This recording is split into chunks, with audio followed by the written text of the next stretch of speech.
Welcome to Spiritual Psychology. My name's Renee LaValle McKenna, and I bring my 30-plus years as a recovering addict, ex-crazy person turned therapist and shamanic healer to bring you snackable teachings on psychology, spirituality, and all things personal growth. And today I want to talk about the lover archetype. The lover is traditionally seen as a masculine archetype that can be expressed in healthy ways, in unhealthy ways, and is often underdeveloped. And we all have lover energy within us, whether we're in relationship or not. And an archetype, if that's a new concept for you, is an idea coined by the great psychologist Carl Jung. And he observed that there were these patterns or currents of attitude and action, kind of ways of being that we all share as humans. They come to people through dreams. They're the universal language of story and myth. And for me, they have tremendous life and possibility of their own, that we can approach the archetypes in our own life as if they are characters that we can interact with. And they can grow and develop and guide and inform us in how we should grow and develop if we're willing to confront or interact or make friends with them.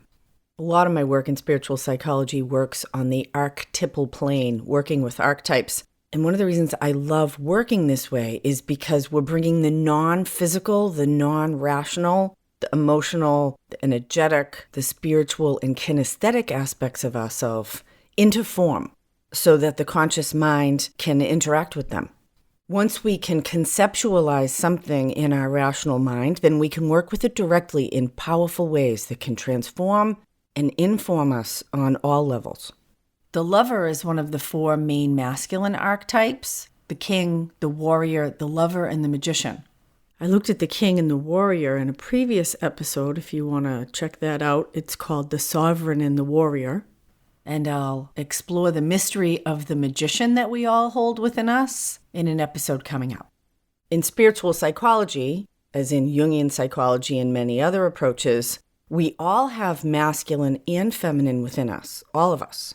In fact, we could understand our desire for a mate being driven by our own desire for wholeness within ourselves.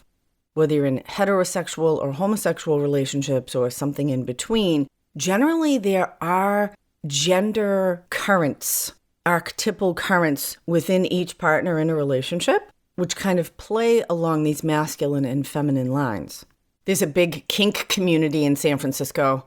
And I've learned a tremendous amount about healthy sexuality from the kink community. I haven't been deeply involved in it myself, but I have a lot of friends and clients who have. And kink for a lot of people really pushes the edges of pleasure and pain, exploring power dynamics in a really direct and conscious way.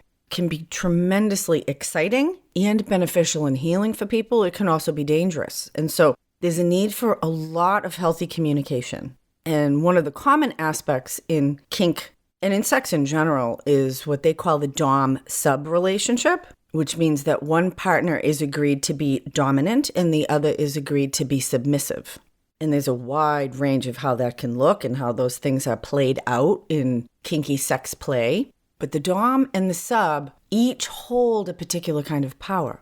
Getting really clear about what that power is, each getting clear about what their intentions are, that they want to give each other a positive experience, agreeing upon what they each want to bring and receive from the exchange or the encounter. And a lot of healthy communication about what's okay, what's not okay, and the need for a lot of healthy, open communication within the sexual experience or the kink play experience. Often so that people don't get hurt, but also so that particularly the dom can know what the sub's experience is and adjust themselves accordingly. I've been very impressed with the San Francisco kink community's investment in educating people in how to have these kind of conversations and agreements. Sometimes people have written agreements before they interact with each other.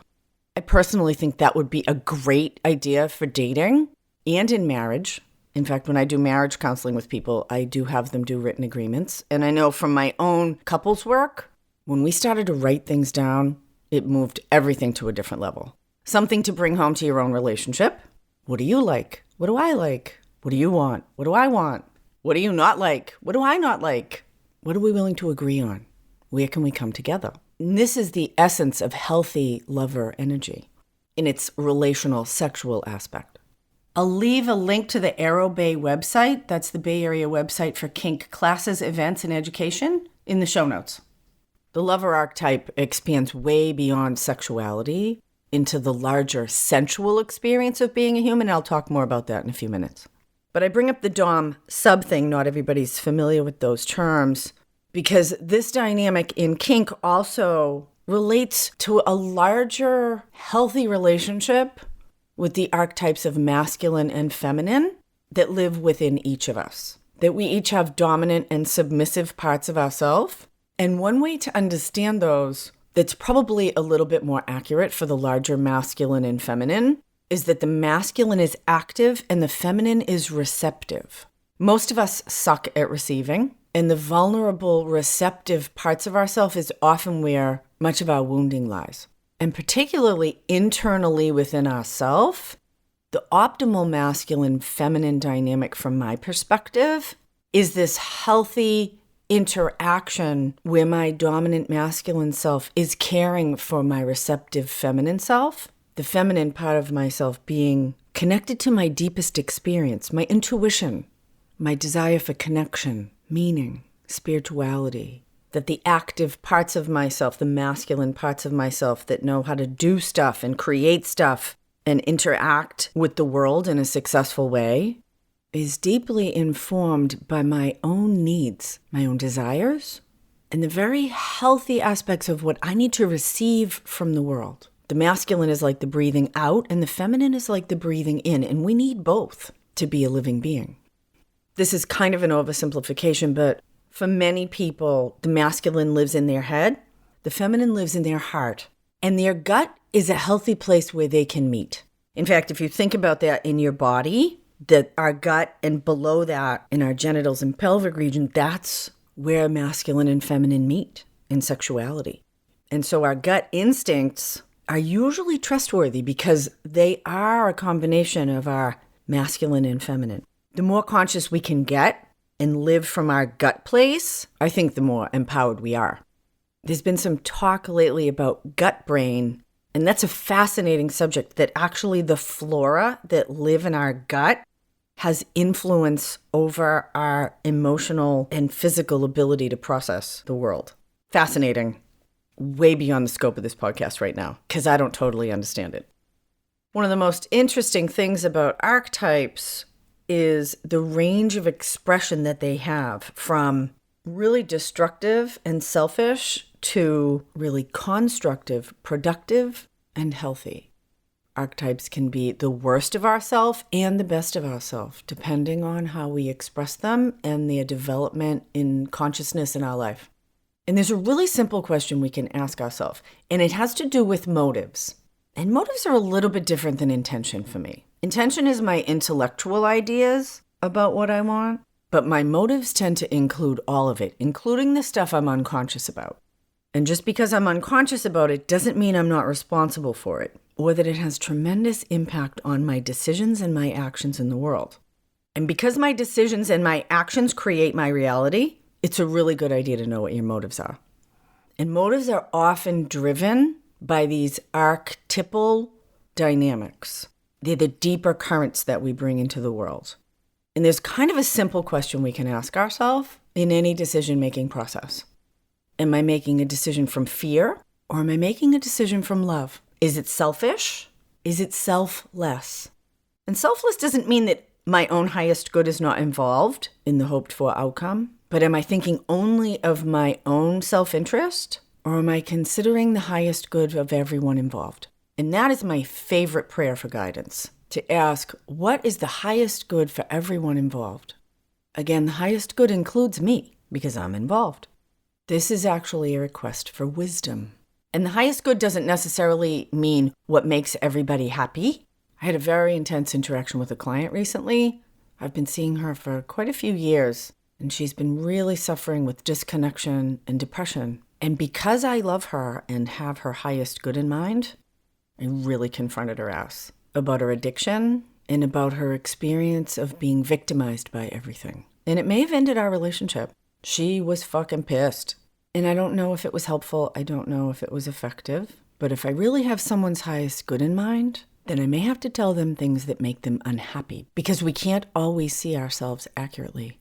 My favorite definition of love is to extend oneself for another's spiritual growth. In fact, I've dedicated my life to that. And I've lost more than one person on the way. And my responsibility is to love them anyway. So, the lover archetype has many expressions. And as we're going to talk about it today in its more masculine form, this is the active aspect of the lover, the driver, the dominant one. And developing this energy in ourselves expands our capacity for wholeness and power in our life. And that doesn't mean we have to be on top in sex, although we might try it if we haven't before, just to experiment and expand our capacity and have a new experience. So when we talk about the lover archetype, we will automatically think about love and sex. And of course, love and sex are important aspects of the lover energy. But what's really at the heart of the lover is connection. There's some really great books on warrior, magician, lover, king archetypes. I want to put a shout out to Robert Moore and a more recent work by Rod Boothroyd. And he says about the lover archetype, it's true, love and sex are important aspects of lover energy, but what really lies at the heart of the lover archetype is a desire for connection. Connection with others, connection with ourselves, and connection with the planet on which we live. And the lover archetype also serves as the container for our great primal hungers around sensuality, food, and emotional well-being. In fact, the lover may be the most primal archetype, for it springs into life the moment we are born. And if we can't connect, we suffer. And the dysfunction of our connections is the root of a lot of our suffering. And so to be fully open to our lover archetype is to be open-hearted, to be deeply connected, to be vulnerable, to be sensual. In its mature form, the lover is deeply present with others unconditionally, really being with who they are and appreciating and valuing that and reflecting it back to them. The lover archetype is our sensitivity, meaning our ability to sense and feel things. The non-rational, the non-intellectual, emotional, spiritual, energetic, relational, social. And also sensing the physical world. Sight, sound, taste, touch, smell, instinct, intuition, our sensory experience of our animal body in the world. A healthy lover is able to love deeply and to let go, to hold its own grief, sadness, loss, manage its own emotions as the life force moves on, as children develop, as relationships come and go, as people are born and as people die. And to be able to love deeply without fear or defensiveness against its own pain. To move deeply and surrender to the life process. In romance and sexuality, a mature lover, again, is deeply present with the other. Selfless, open, connected, communicating, physically, mentally, emotionally, spiritually. The shadow side of the lover is the addict, the needy one, or the stoic who needs nothing, being emotionally unavailable, sexually anorexic or shut down.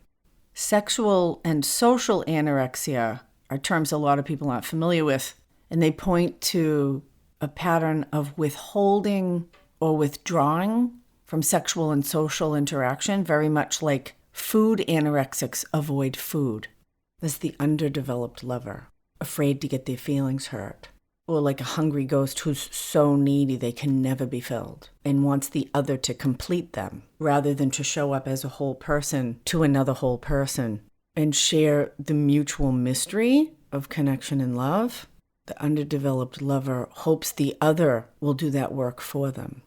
There's a really tragic myth in our culture around addictive love and that the other person completes us. And we can easily go from relationship to relationship to relationship, hoping to find the right person, believing actually that there is a right person that will complete us, not realizing that the only person who can complete us is ourselves. And to actually have sustainable, nourishing, deep relationship, I need to be whole within myself, and so do you. Certainly, we can interact and help and support and do lots to help each other grow, but no one else can do our inner work for us. No one else can make us whole. Unfortunately, we raise our children with these myths. Disney is a big perpetrator. Most Disney stories, the princess finds the prince and everything's great after that. I chased that for a long time. I've been divorced more than once. All we need to do is look at our intimate relationships and we can see where the dysfunction is. And if the dysfunction seems like it's external, then you're in denial. It's never a coincidence who we're in relationship with or how those relationships play out. In Living Color, we get to see our internal lover dynamic in our intimate relationships. In spiritual psychology, I talk a lot about self-parenting and healthy self-parenting. Our own emotional relationship with ourselves can be an expression of the healthy or unhealthy lover archetype. In closing, I leave you to consider your own relationship with lover energy, with sensuality, with intimacy, and to consider and explore where you are mature and where you're underdeveloped as a lover in your own life.